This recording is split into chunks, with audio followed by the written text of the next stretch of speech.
Dans la lumière froide d'un matin ordinaire, un astronome ouvre une courbe de luminosité sur son écran, rien qu'une étoile lointaine. Et pourtant, à intervalles réguliers, elle tousse. Une baisse de brillance, puis une autre, comme si quelque chose passait devant elle, comme si une planète hésitait. Il zoome, il superpose les données. Et là, l'image mentale devient insupportable. Une sphère de roche chauffée à blanc qui se rapproche, orbitant trop près, la surface, qui se fissure, des rivières de lave arrachées par la marée gravitationnelle. Puis un dernier tour, et la planète se met à transpirer, une traîne de métal vaporisé, une haleine toxique, un souffle de fer et de silicium brûlé. L'étoile n'est pas un soleil bienveillant, c'est une gueule. Et la planète, un bonbon qui fond avant même d'être avalé. Tu es venu pour savoir si une étoile peut avaler ses propres planètes? Oui. Et ce qui est pire, c'est que parfois elle ne les avale pas d'un coup. Elle les dissout lentement, elle les écorche, elle les désosse, en poussière et en gaz, jusqu'à ce qu'il ne reste plus qu'un souvenir chimique dans sa lumière. Et ce récit n'est pas seulement une histoire d'ailleurs. C'est une version possible de notre futur, écrite dans la physique, sans haine, sans intention, juste avec une patience monstrueuse. Imagine un système planétaire comme une danse chorégraphiée. Chaque planète connaît sa place, chaque orbite sa cadence. On aime croire que les planètes sont des pierres solides, des mondes stables. En réalité, ce sont des équilibristes sur un fil gravitationnel, et l'étoile au centre n'est pas un point fixe. Elle vit, elle vieillit, elle gonfle, elle se contracte, elle perd de la masse, elle change de tempérament, et parfois, dans cette métamorphose, elle triche. Elle déplace les règles du jeu. Au départ, l'étoile naît dans une nébuleuse, un nuage froid, et elle commence à brûler son hydrogène. Pendant des millions, puis des milliards d'années, elle maintient une sorte de paix. La pression de la fusion repousse l'effondrement gravitationnel. C'est l'âge adulte, la stabilité relative. C'est l'époque où les planètes peuvent croire qu'elles ont gagné le droit d'exister, mais même à cet âge, l'étoile est déjà dangereuse. Et pas seulement parce qu'elle rayonne. La gravité, elle, ne dort jamais. Si une planète est trop proche, les forces de marée la malaxent comme une pâte. Ce n'est pas une image poétique. La face proche de l'étoile est attirée plus fort que la face lointaine. Résultat, la planète se déforme. Si elle a un océan, il se gonfle. Si elle a du magma, il se met à remuer. Si elle a une croûte, elle se fissure. Et ce malaxage peut voler de l'énergie orbitale. La planète spirale lentement vers l'étoile, millimètre après millimètre à l'échelle humaine. Mais à l'échelle cosmique, c'est une descente inexorable. Alors voici la première idée, simple mais glaçante. Une étoile n'a pas besoin de grandir pour manger. Elle peut manger par gravité, par marée, par frottement invisible. Une planète peut se rapprocher jusqu'à un point de non-retour, un seuil où la stabilité orbitale cesse d'être une promesse. Et si tu te demandes, comment une planète se retrouve-t-elle si près? La réponse est un cocktail de hasard et de mécanique. Certaines naissent près. D'autres migrent, poussées par le disque de gaz qui les a formées, comme si elles glissaient sur une mer primitive. D'autres encore sont dérangées par des voisines. Une planète massive peut perturber une autre, l'exciter, l'envoyer sur une orbite. Excentrique, une ellipse qui, à chaque passage, frôle l'étoile un peu trop. Chaque frôlement arrache de l'énergie, comme un freinage atmosphérique. Sauf que c'est un freinage gravitationnel, et c'est là que l'horreur devient presque intime. Parce qu'au moment où une planète commence à mourir, elle peut le montrer. Certaines planètes très proches sont tellement chauffées qu'elles perdent littéralement de la matière. Pas un peu d'atmosphère. Des jets, des traînes, des nuages. On peut imaginer une planète qui se désagrège, comme un morceau de charbon dans une forge. Elle laisse derrière elle un ruban de poussière qui traverse la ligne de visée et fait clignoter l'étoile. Un monde qui s'efface en direct, non pas en explosant, mais en se transformant en cendres. Si tu veux un tableau visuel, pense à une comète. Mais à la place d'un noyau de glace, c'est un monde de roches. La traîne n'est pas faite d'eau et de poussière légère, mais de silicates, de métaux vaporisés, de minéraux qui, sur Terre, seraient des montagnes. Là, ils deviennent une fumée. Et maintenant, je te glisse un twist discret. Parfois, ce n'est pas la planète qui tombe dans l'étoile. C'est l'étoile qui tombe sur la planète. Parce que l'acte le plus spectaculaire d'un repas stellaire arrive souvent plus tard, Quand l'étoile quitte sa stabilité, quand l'hydrogène commence à manquer au cœur, la fusion se déplace. Les couches internes se réorganisent. L'étoile se dilate. Sa surface s'éloigne du centre, comme si elle gonflait de souffle. Elle devient une géante, et ce gonflement n'a rien de doux.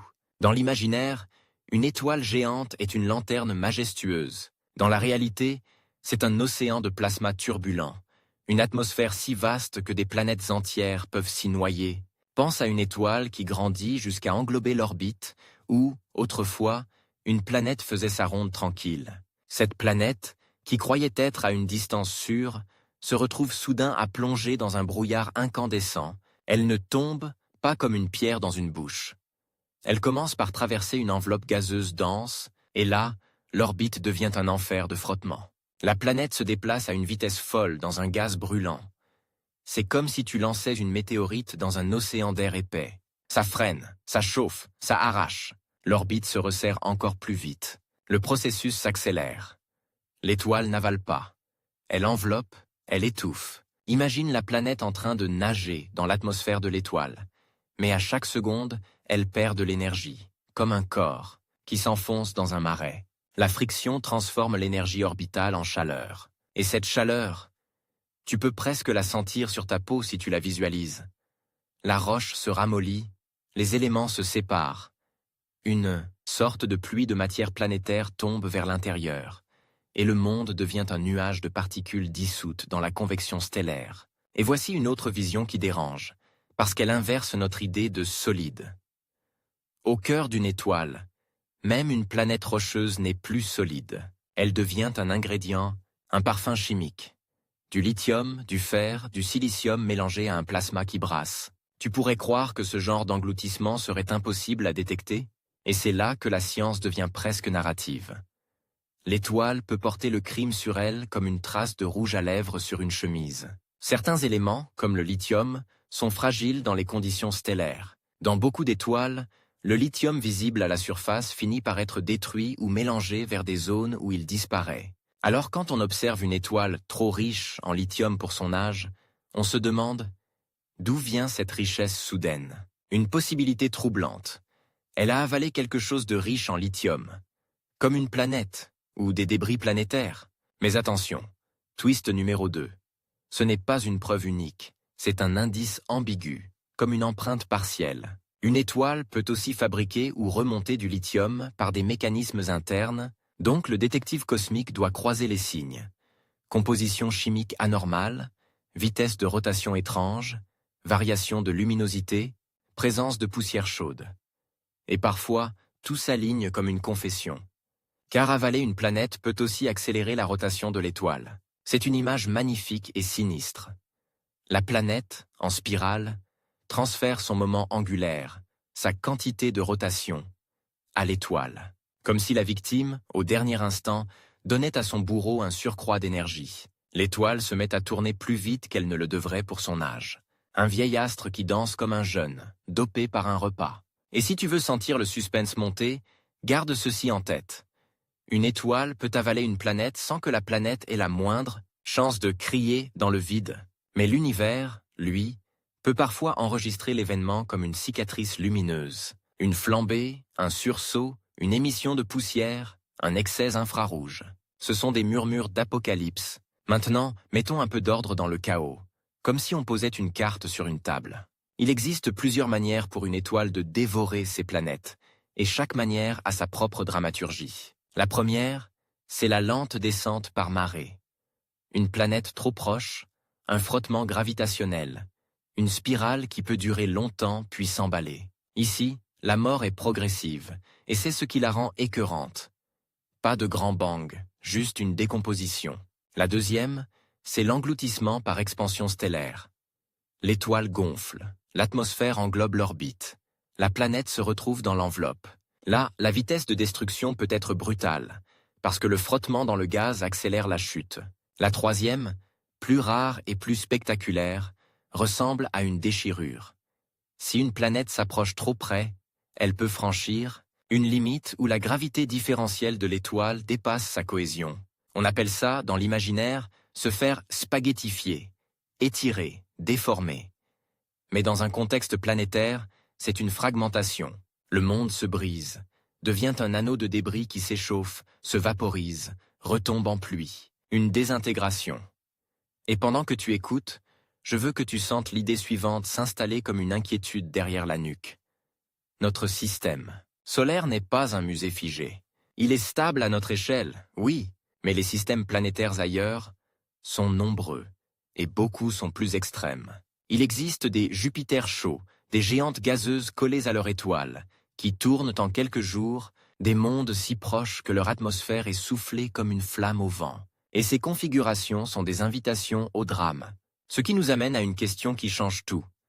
Est-ce que l'étoile gagne quelque chose à manger ses planètes? Oui, mais pas comme un animal qui se nourrit. Elle gagne de la matière, du moment angulaire, parfois des éléments qui modifient légèrement sa chimie de surface. Elle peut produire de la poussière, elle peut déclencher une activité, mais surtout, elle révèle sa vraie nature. Elle n'est pas une mère au centre d'un système. Elle est un moteur thermonucléaire, et tout ce qui gravite autour est un compromis temporaire. Je veux que tu imagines une scène, pas dans le vide, mais dans une sorte de théâtre cosmique. Une planète rocheuse arrive au bord de l'enveloppe d'une étoile géante. Elle traverse une couche où la température dépasse ce que notre intuition tolère. Sa surface commence à s'évaporer, non pas en fumée, mais en plasma. Chaque atome arraché devient une particule chargée, capturée par les champs et les mouvements convectifs. La planète, en perdant sa masse, perd sa résistance. Elle s'écrase davantage sous sa propre gravité, puis se disloque. La matière tombe comme une pluie d'étincelles dans un cyclone rougeoyant. Et l'étoile, indifférente, continue à brasser. C'est répugnant, parce que ça ressemble à une digestion, et c'est satisfaisant, parce que c'est exactement ce que promettait le titre. Oui, une étoile peut avaler ses planètes, et c'est même une des façons naturelles dont les systèmes se terminent, et c'est intriguant, parce qu'on n'a pas encore dit quelles planètes meurent en premier, comment certaines survivent, et surtout, pourquoi. Parfois, l'étoile ne se contente pas d'avaler, mais elle réarrange tout le système comme un joueur cruel. Car voici le crochet qui plante la suite dans ton esprit. Quand une planète tombe, elle peut en entraîner d'autres. Une chute peut déstabiliser une architecture entière, comme si, dans une danse, un danseur glissait et que toute la troupe se heurtait. Et à partir de là, le récit change de ton. Parce que nous allons entrer dans la partie où les planètes ne sont plus des points sur un schéma, mais des corps pris dans un piège. La mécanique orbitale, la marée, la perte de masse de l'étoile, les résonances. Et tu vas voir comment une étoile peut, au fil de son vieillissement, tantôt repousser des planètes vers l'extérieur, tantôt en attirer d'autres à la mort. Parfois dans un ordre qui semble contradictoire.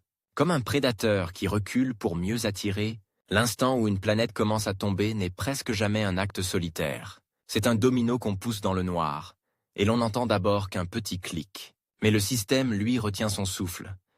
Parce que derrière cette planète, il y en a d'autres. Des mondes qui se croyaient stables, rangés sur leurs rails, et qui découvrent que l'équilibre n'était qu'un prêt à intérêt. Imagine une horloge. Pas une horloge de salon. Une horloge gravitationnelle. Chaque planète est un engrenage. Tant que tous tournent à la bonne cadence, tout est silencieux.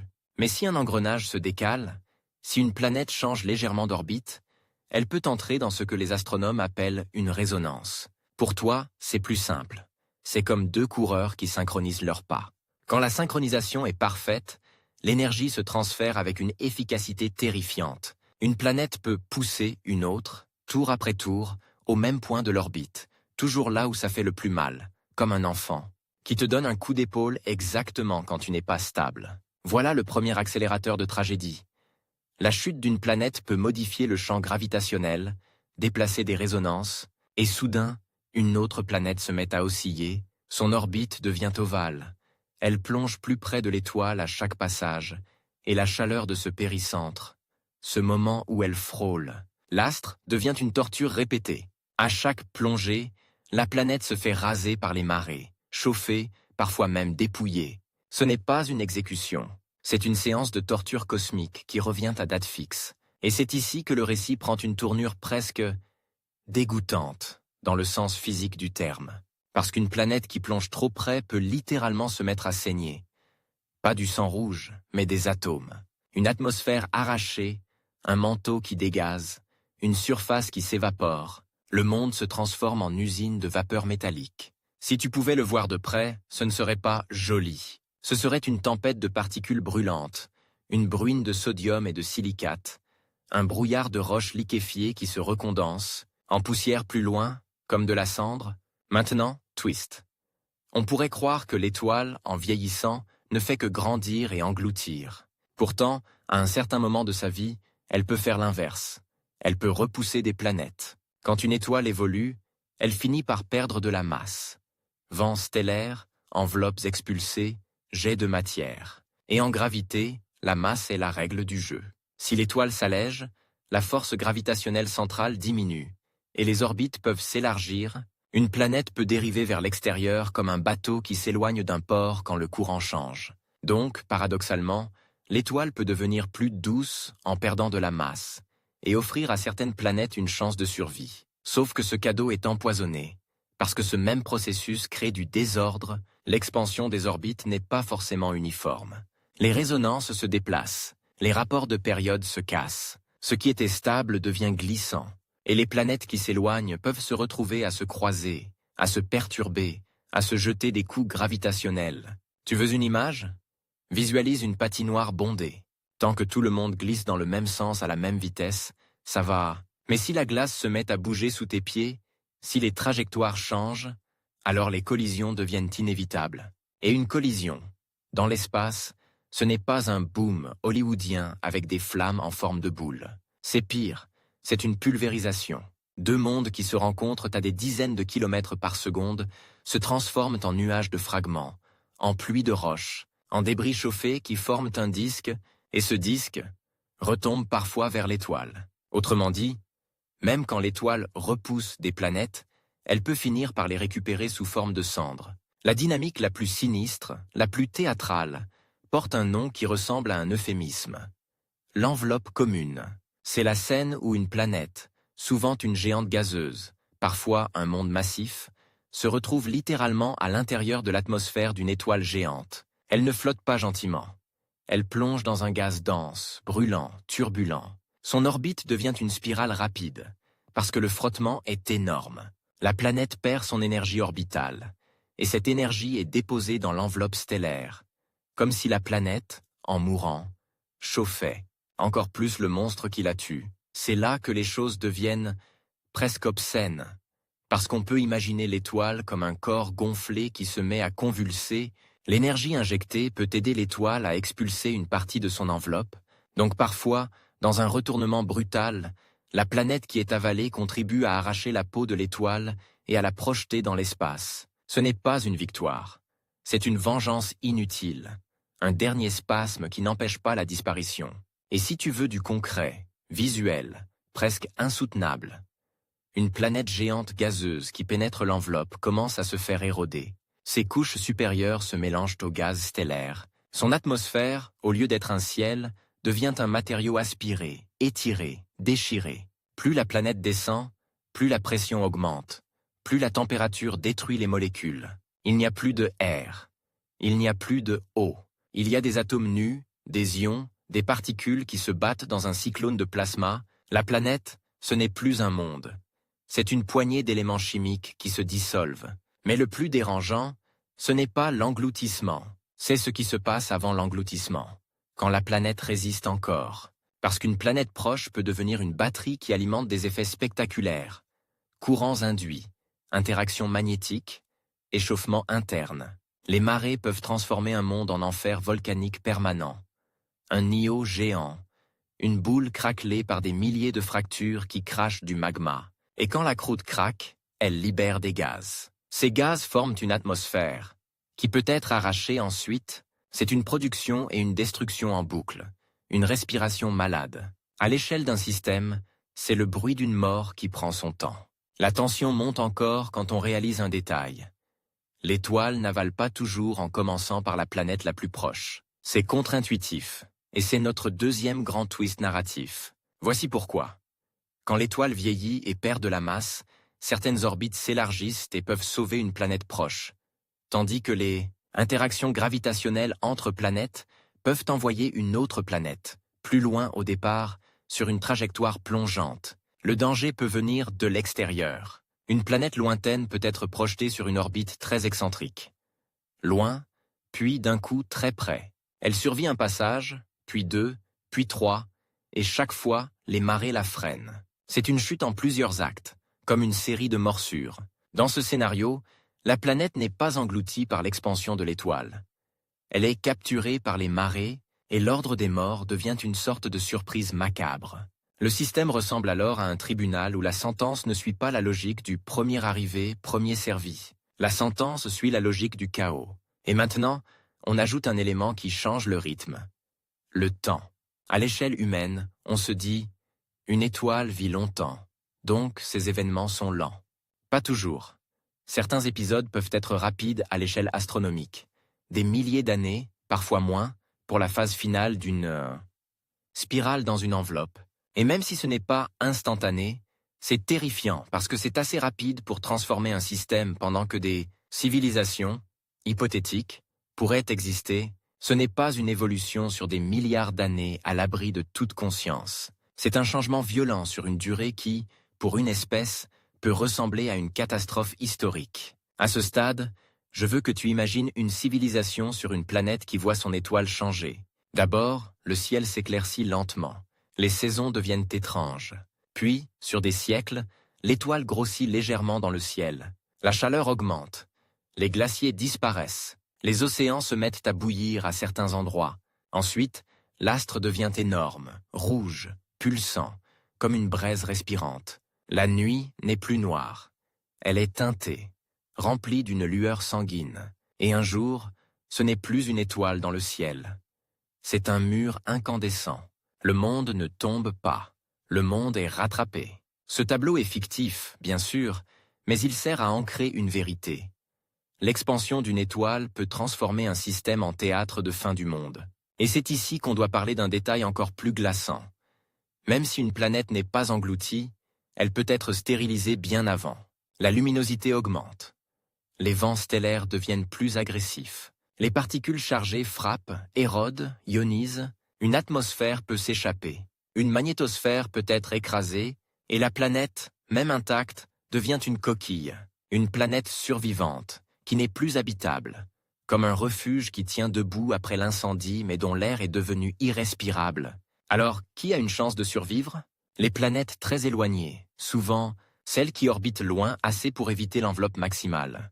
Mais même elles ne sont pas tranquilles, parce que la perte de masse peut les éloigner encore davantage, affaiblissant les liens gravitationnels. Dans certains cas, des planètes peuvent même être éjectées, expulsées du système, transformées en mondes errants qui voyagent sans étoiles, des planètes orphelines dans le froid interstellaire. Une autre fin, différente, mais tout aussi tragique.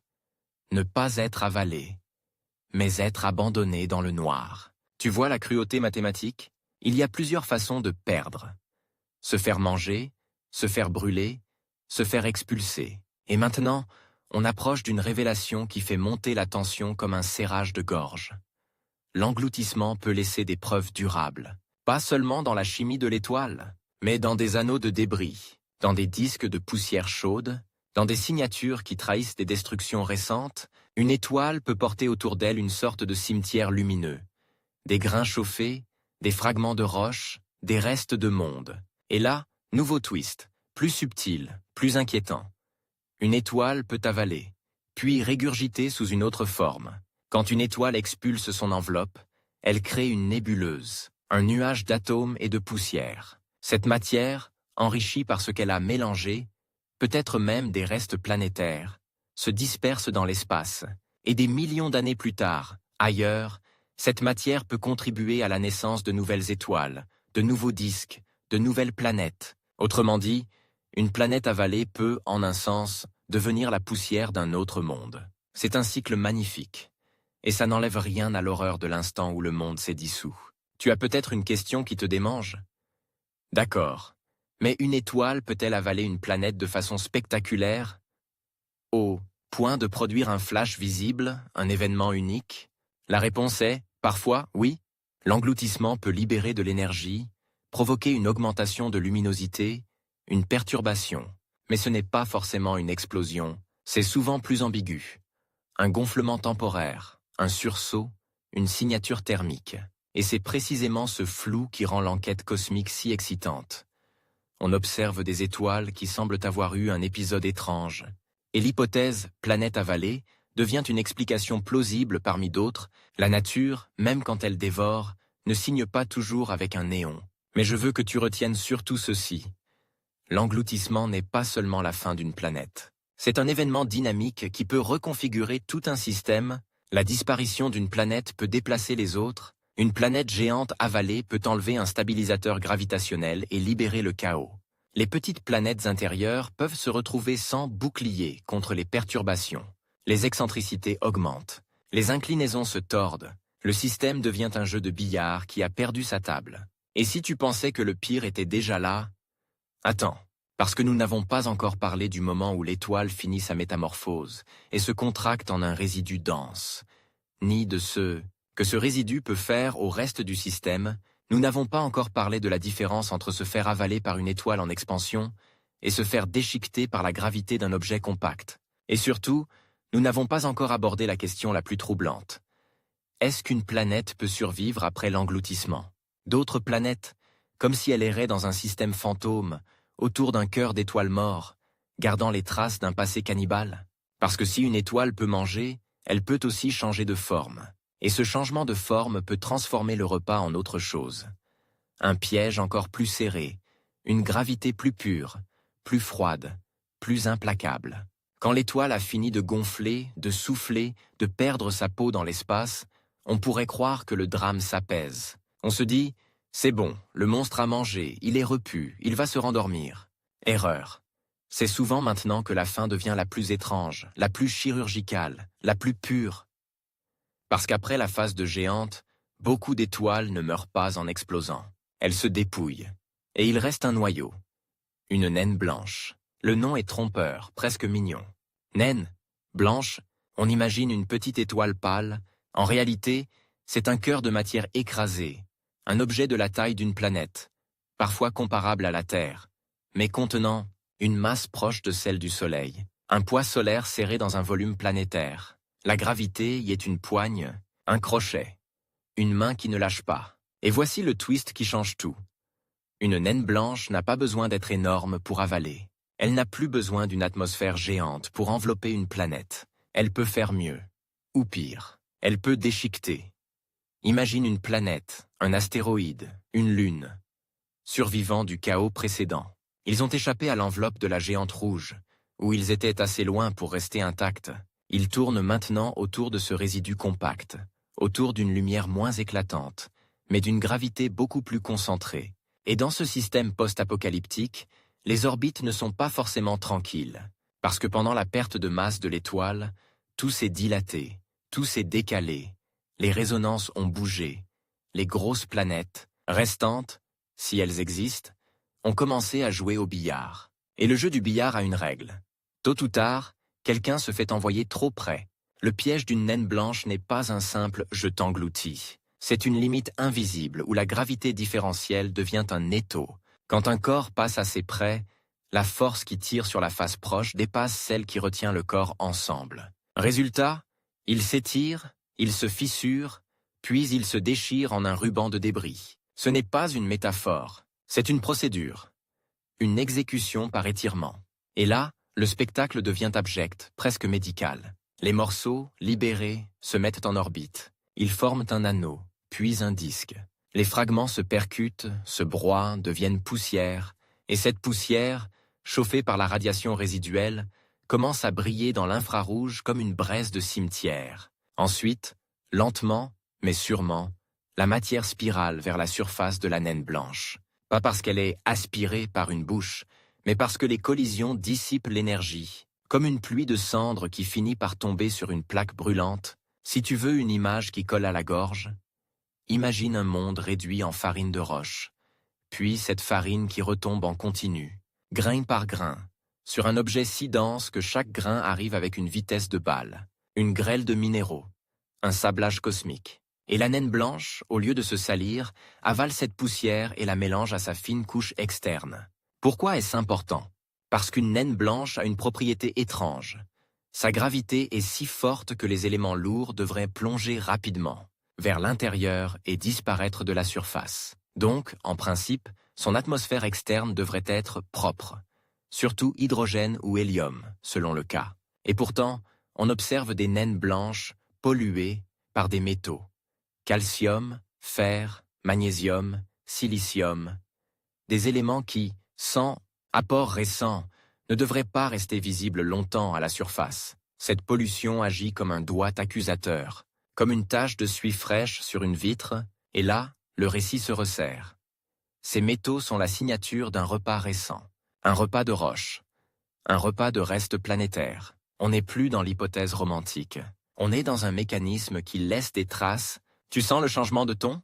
Avant, la planète mourait dans une enveloppe géante, diluée dans un océan de plasma. Ici, la planète est découpée, convertie en disque, puis servie en pluie. C'est plus net, plus violent, plus intime. Mais je te promets encore un twist, parce que l'univers adore les retournements.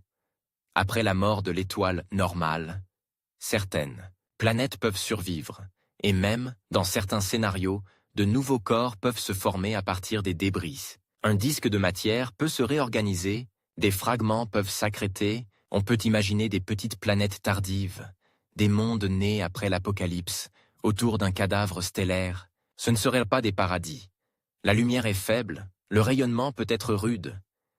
Mais l'idée est vertigineuse. Une étoile peut avaler des planètes, et le chaos peut ensuite recracher une architecture nouvelle. Pas un retour à la normale, non? Une recomposition, comme des ossements qui se réassemblent de travers. Et maintenant, on avance vers une zone encore plus sombre.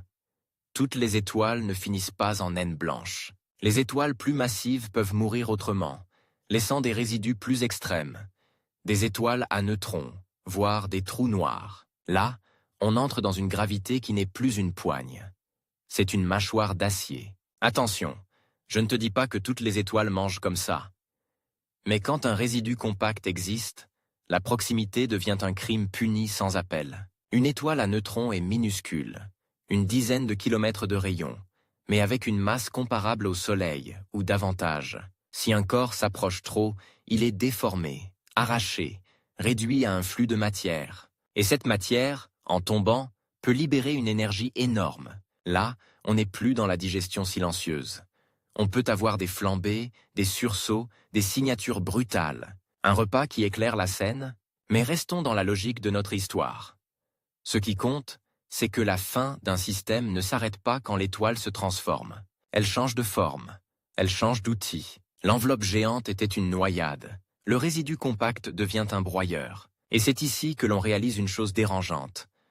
Dans un système, la destruction peut être différée. Une planète peut survivre à la géante rouge, juste pour être condamnée plus tard, non pas par l'expansion, mais par le chaos orbital post-perte de masse. C'est comme échapper à un incendie, sortir dehors en toussant, et se faire renverser par une voiture parce que la rue est devenue folle. Alors, comment le chaos s'organise-t-il après la métamorphose? Une grande planète survivante, une géante gazeuse par exemple, peut devenir un bourreau involontaire. Elle perturbe les petits corps, excite leurs excentricités, envoie des astéroïdes vers l'intérieur. Chaque astéroïde envoyé vers la naine blanche devient une nouvelle pluie de métaux, un nouveau disque de poussière, un nouveau repas. Et ce processus peut durer très longtemps, des centaines de millions d'années. Comme si le système, après la mort de l'étoile, continuait à se vider de ses organes internes, lentement, par crise. Cette image est franchement répulsive si tu la visualises. Un système qui se purge, qui jette ses entrailles rocheuses dans la gueule gravitationnelle d'un cœur compact. Et pourtant, c'est précisément ce qui rend l'histoire captivante. Parce que ce n'est pas une fin nette, c'est une série, un feuilleton cosmique. Chaque perturbation peut provoquer une nouvelle chute, une nouvelle désintégration, un nouveau disque. Maintenant, je vais te donner une scène mentale qui sert de pivot dramatique, parce qu'on approche du sommet de la tension. Imagine une planète survivante, un monde rocheux massif, qui tourne autour d'une naine blanche à une distance confortable. Il a peut-être une lune, peut-être un ciel noir où l'étoile centrale est une perle blanche, petite mais intense. Le monde est froid, silencieux. Et un jour, Sans avertissement pour ses habitants éventuels, un géant gazeux plus loin reçoit une petite perturbation, une résonance, un passage rapproché d'un autre corps, rien de spectaculaire à l'œil nu. Mais ce petit décalage modifie la mécanique des petits corps. Des astéroïdes commencent à tomber vers l'intérieur. Pas un. Une pluie sur des millénaires, le ciel se remplit de comètes rocheuses, de fragments, et certains passent si près de la naine blanche qu'ils sont déchirés, transformés en anneaux lumineux. Pendant un temps, autour de la naine blanche apparaît un disque brillant, comme une bague de cendres incandescentes, et ce disque, en spirale, change la dynamique locale. Il exerce une traînée, une friction sur tout ce qui le traverse. Si notre planète survivante croise cette zone, même légèrement, elle commence à perdre de l'énergie orbitale. Très lentement d'abord, puis un peu plus, puis plus encore. Et un jour, elle entre dans la région dangereuse, celle où la gravité différentielle commence à la maltraiter. Elle n'est pas encore déchirée, mais elle est stressée. Elle se déforme. Son intérieur chauffe. Sa croûte craque. Les volcans s'ouvrent. Un monde, post-apocalyptique, se met à bouillir de l'intérieur. Non pas parce qu'il est proche d'une étoile géante, mais parce qu'il est malaxé par la gravité d'un cadavre stellaire. C'est une ironie cosmique. La mort de l'étoile n'apporte pas la paix. Elle apporte une nouvelle forme de violence. Et là, twist narratif encore plus saisissant. Une planète peut, dans certains cas, se faire voler son atmosphère, sa surface, et laisser derrière elle un noyau, une sorte de cœur planétaire mis à nu. Un objet dense, métallique, qui devient un survivant défiguré. Un monde qui, au lieu d'être détruit en une fois, est déshabillé. Imagine une planète semblable à Neptune ou à une mini-Neptune, avec une épaisse enveloppe gazeuse. Si elle s'approche trop, les couches externes peuvent être arrachées, laissant un noyau rocheux ou métallique, un monde transformé. Et ce noyau peut continuer à tourner, comme une dent arrachée que l'on garde encore dans la bouche du système, jusqu'au jour où elle aussi tombe. Et maintenant, l'acte dramatique se rapproche de son point de rupture. Parce qu'on va revenir au début de ta question, mais à un niveau plus haut. Tu ne demandais pas « Une étoile peut-elle tuer ses planètes ?» Tu demandais « Peut-elle les avaler ?» Et le mot « avaler » implique une chose. L'étoile incorpore la planète à elle-même. Avec la naine blanche, c'est exactement ce qui se passe. Les éléments de la planète deviennent une partie de la couche externe, comme une signature chimique, comme une preuve. Et parfois, si l'on pouvait lire cette chimie comme on lit un menu, on y verrait la nature du repas. Roches riches en silicates, peut-être un peu d'eau ancienne, des proportions qui ressemblent à des matériaux planétaires. C'est comme si l'étoile disait « Je n'ai pas mangé du gaz, j'ai mangé de la pierre ». Et plus tu avances dans cette idée, plus elle devient viscérale. La lumière d'une étoile morte peut porter dans ses raies spectrales les restes d'une montagne, d'un continent, d'un noyau métallique. Pas le continent entier, évidemment, mais son essence atomique. Tu veux du choc visuel? Pense à une plage. Chaque grain de sable est un fragment de roche. Maintenant, imagine que cette plage entière soit envoyée, grain par grain, dans un broyeur gravitationnel, puis dispersée dans la peau lumineuse d'un objet de la taille de la Terre, mais plus massif que le Soleil. Et que cette peau dise, par sa couleur invisible, ce qu'elle a avalé. La plage devient une ligne dans un spectre. Voilà où l'histoire devient vertigineuse. Avaler une planète, ce n'est pas seulement la détruire. C'est la transformer en information lisible dans la lumière. Et là, on touche à une tension morale presque involontaire. Si une étoile avale, c'est qu'elle a le droit physique de le faire. Il n'y a pas de jugement. Il n'y a que des équations. Et c'est précisément ce qui est effrayant. Le cosmos n'a pas besoin de vouloir pour être cruel. Mais je te garde le plus grand renversement pour la suite, parce qu'il change la perspective sur notre propre maison. La façon dont une étoile peut manger ne dépend pas seulement de l'étoile. Elle dépend aussi des planètes, de leur masse, de leur distance, de leurs interactions, et surtout, d'un élément qu'on n'a pas encore pleinement retourné. Le rôle des géantes gazeuses comme bouclier ou comme assassin. Le fait qu'une planète massive peut protéger un système pendant des milliards d'années, puis, au mauvais moment, devenir la main qui pousse les autres dans le vide. Et il reste une question brûlante, une question qui donne au récit son dernier coup de griffe. Si une étoile peut avaler ses planètes, est-ce qu'elle peut avaler une planète habitée sans qu'elle ait le temps de comprendre? Est-ce qu'il existe des signaux avant-coureurs, des avertissements astronomiques, des étapes de non-retour? Et si oui, à quoi ressemble la chronologie d'une fin, depuis le premier frisson dans l'orbite jusqu'à la dissolution finale? Parce que tout ce que nous avons décrit jusqu'ici, marée, enveloppe, disque de cendres, est le décor. La prochaine partie, c'est la course. La montée inévitable vers l'instant où l'astre au centre cesse d'être un soleil et devient une frontière, une ligne qu'on franchit, et après laquelle il n'y a plus de planète, seulement une traînée, une poussière, une chimie. Nous sommes à l'aube d'une question universelle qui devient presque une obsession, une folie cosmique.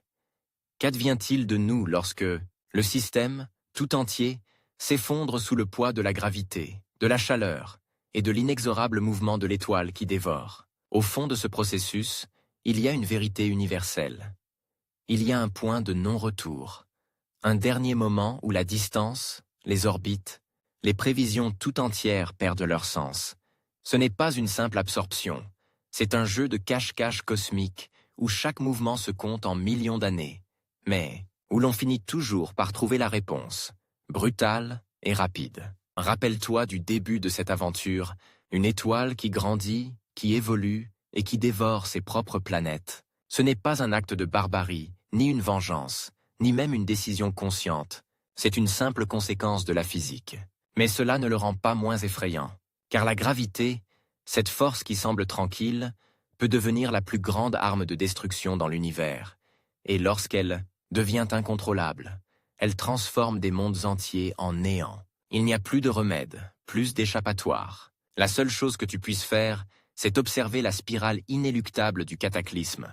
Prenons un instant pour imaginer ce qui se passe lorsqu'une planète trop proche commence à perdre sa stabilité orbitale. Ce n'est plus un corps figé dans son orbite, mais un monde en perte de contrôle, une cible en fuite. Une planète qui se rapproche de plus en plus se fait engloutir dans la maelstrom de marée, dans ce point où l'attraction devient insupportable. Il y a de l'angoisse dans l'idée même de la lente chute. Et pourtant, l'étreinte gravitationnelle devient encore plus fatale lorsqu'une étoile n'est plus simplement une source de lumière, mais une machinerie vivante, une entité en pleine transformation.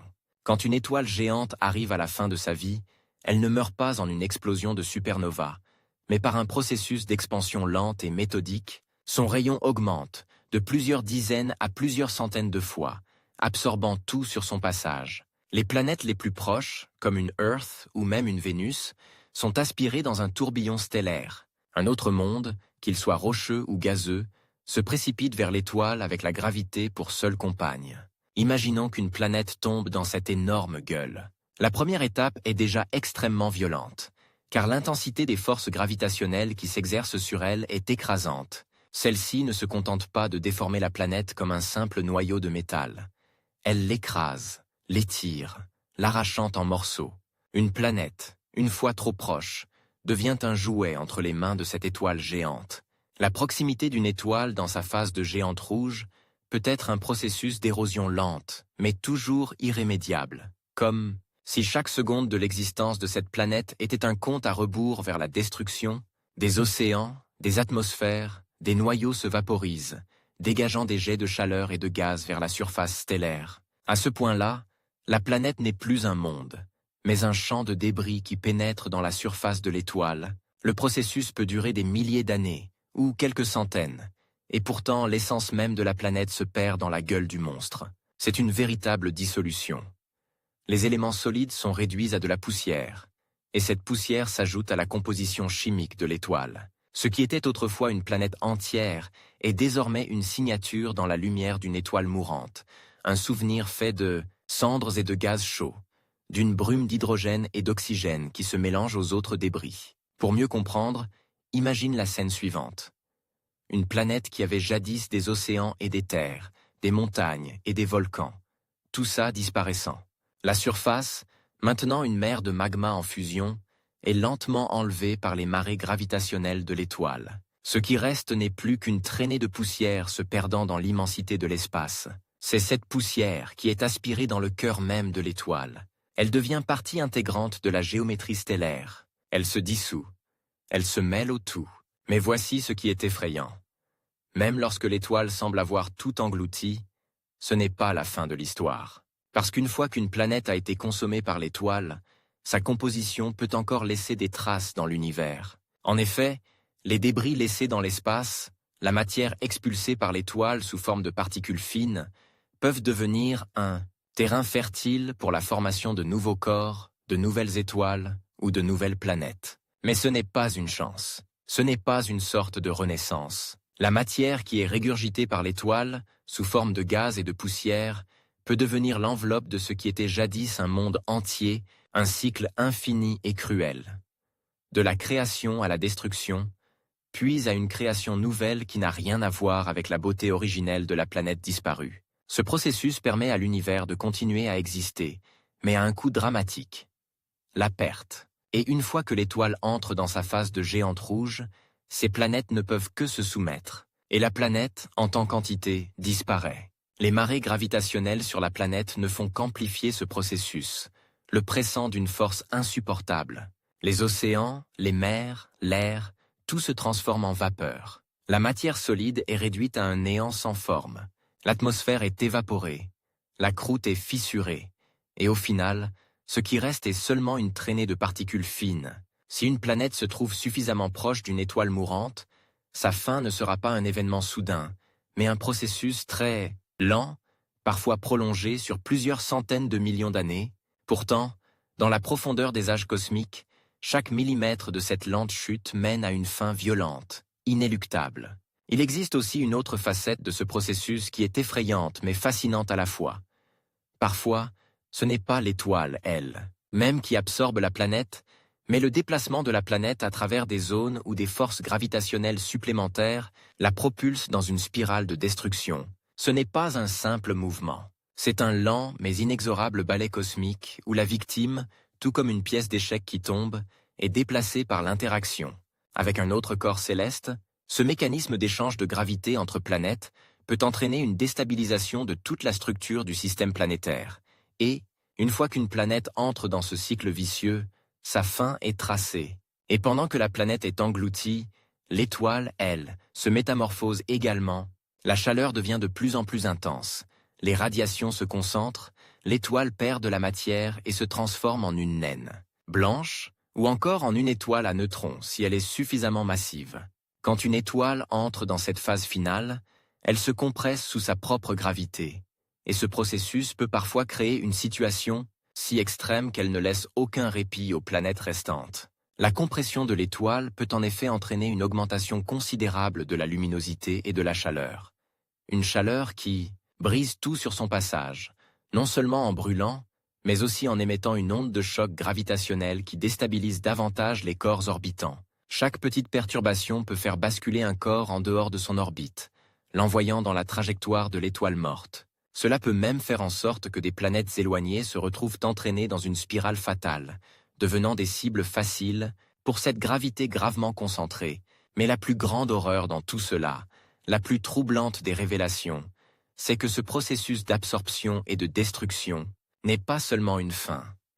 Il est aussi une continuation, une boucle infinie, où la matière des planètes englouties devient la graine de nouveaux systèmes. C'est comme si chaque étoile mourante laissait une trace de son existence dans l'univers. Une trace qui pourrait être la fondation d'un tout autre monde, d'une autre étoile, mais également la répétition d'un cycle de naissance et de mort. C'est une tragédie cosmique, une fin totale, mais aussi un commencement, à un niveau beaucoup plus vaste. Une fois que la naine blanche se stabilise, il se pourrait même que certains de ces débris, dans des périodes de centaines de millions d'années, contribuent à la formation de nouvelles planètes ou de systèmes, mais à quel prix? Ces mondes pourraient être forgés dans des conditions infiniment plus difficiles que celles qui ont donné naissance à la Terre. Et la question de savoir si la vie pourrait renaître dans de telles conditions reste une énigme. Le voyage de cette étoile, de sa grandeur jusqu'à sa dévastation, est plus qu'une simple histoire de déclin. C'est une histoire de transformation, une alchimie de la mort cosmique, de la destruction, et d'une forme de renaissance paradoxale. Et lorsque nous regardons l'univers à travers cette lentille, nous ne pouvons que nous demander si l'avenir de nos propres systèmes planétaires pourrait ressembler à cette tragédie, ou si nous aurons eu le temps de découvrir d'autres voies avant que la fatalité ne nous rattrape.